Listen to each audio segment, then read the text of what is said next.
Learning how to say no. That's what we're going to talk about today. This is probably going to be one of my shortest vlogs because here's how to say no. No. Don't we all wish that it was as simple as that? Kidding aside, no, I mean, I think right now in the day and age that we live in, it's it's getting harder and harder to say no because we're always so accessible. We have this thing right here, the mobile phone, and we have our emails, we have Wi-Fi, and cellular data practically anywhere if you're living in the city. And now that we're so connected to everything, connected to work, connected to friends, connected to family members, we're always on call and always on demand, really. And I think the biggest challenge right now for people is finding the strength and the courage to say no to people, even when it seems like saying no to them would actually make us look like the bad person. Maybe you're here and you're watching this, and you're the kind of person na parang it's so hard for me to say no to my boss because they're so demanding.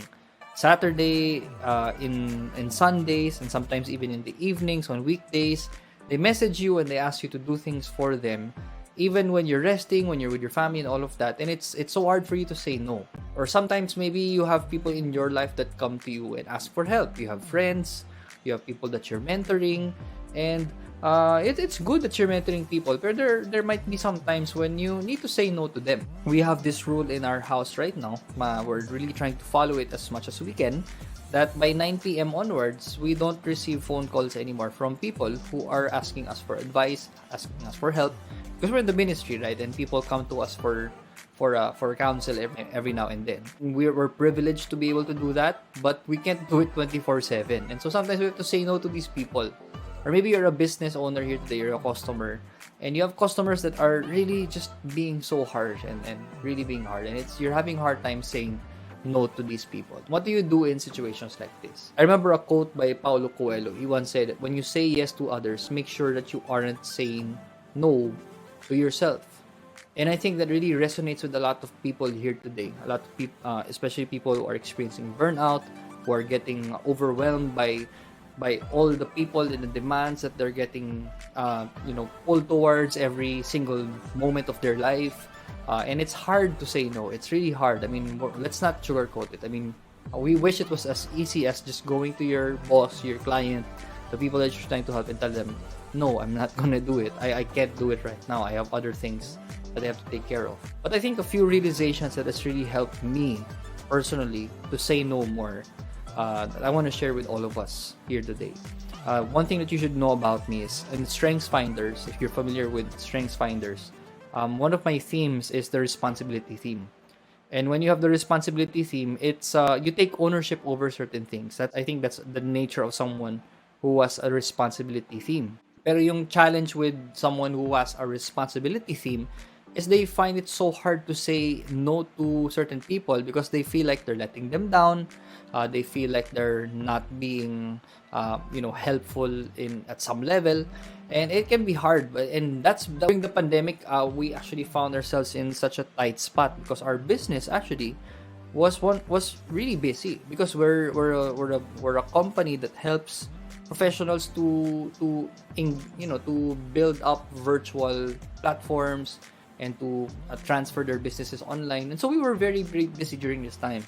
And we had moments na we had to stop getting clients. Pero someone would come to us and ask for help, and I just kept saying yes to them, to the detriment of my mental health, my own sleep time. And during that time, we didn't have a helper to help us with the kids.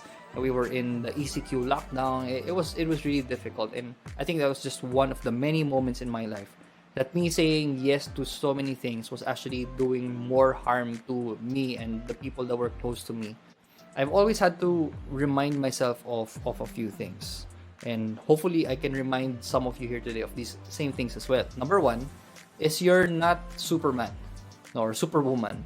Because sometimes we think na parang, oh yeah, kaya pa naman. I mean, I can do these things pa, and I'm not questioning your ability. But no matter how capable you are also limited. And I'm reminded of that every single time, that I'm limited. I only have so much time in a day. I only have so much energy.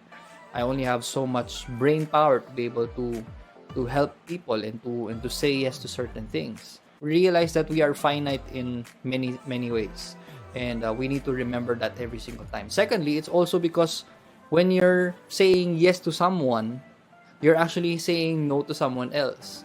Let me explain that a little bit. When you're saying yes to your boss, yes, I can work until 9 p.m. tonight, you're actually saying no to your kids who actually want to spend time with you after work. Or if you actually say yes to a client, no, and you say that client, yes, I can do this for you, you're saying no to another client who could actually pay more and who could actually give you better work.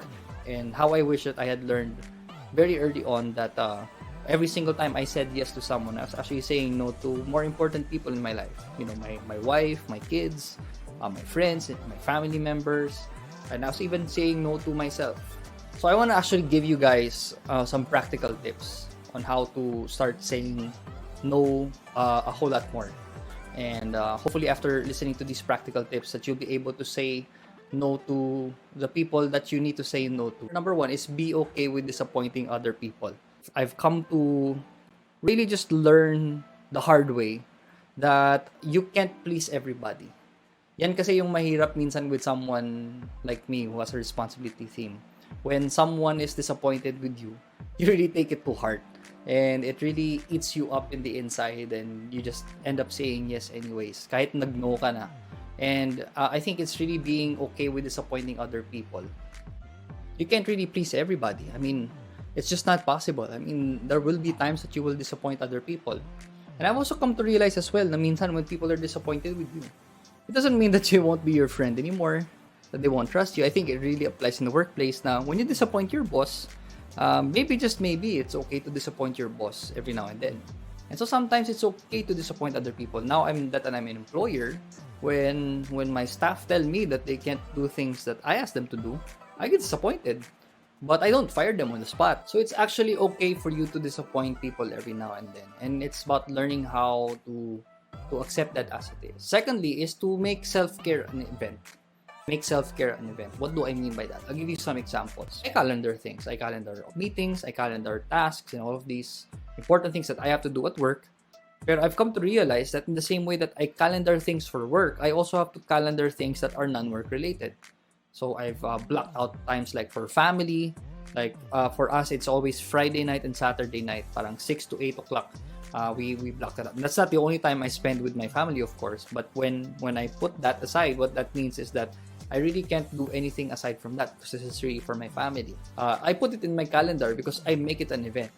Because if it's in the calendar, then it's actually a cue for you na I cannot take this meeting anymore. I cannot do this for my boss because I have other things that I have to take care of. And so when you make it an event, actually what you're doing is you're making a resolve in yourself to say yes to the things that you have to say yes to during that time. If you have a family vacation, put it on your calendar. Kasi it will remind you that I can't say no to these people. Kasi if I say no to these people, I'll still end up disappointing someone. And the truth is that many times if you say yes to the wrong things, you're actually disappointing the wrong people. And so make self-care and important things, not just self-care, but time with the family, time for yourself, time for friends, all of these things, time for self-learning. Make it an event so that you don't actually end up disappointing the people that you don't want to disappoint in your life. And lastly, last point right here is to learn how to defer. Defer. What does defer mean? Basically, when you say defer, it means that you're postponing something. The reason why that's important is because I've learned that when you're saying no to someone, it's not, sometimes you don't even have to say no. Sometimes you just have to say na I can't do it right now. I can do it on a later time.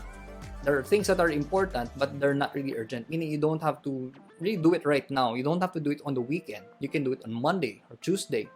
You can defer it. And when you defer it, you actually end up not really disappointing someone, but you're actually just telling them that I'm going to do this. You can count on me, but I'm not going to do it now.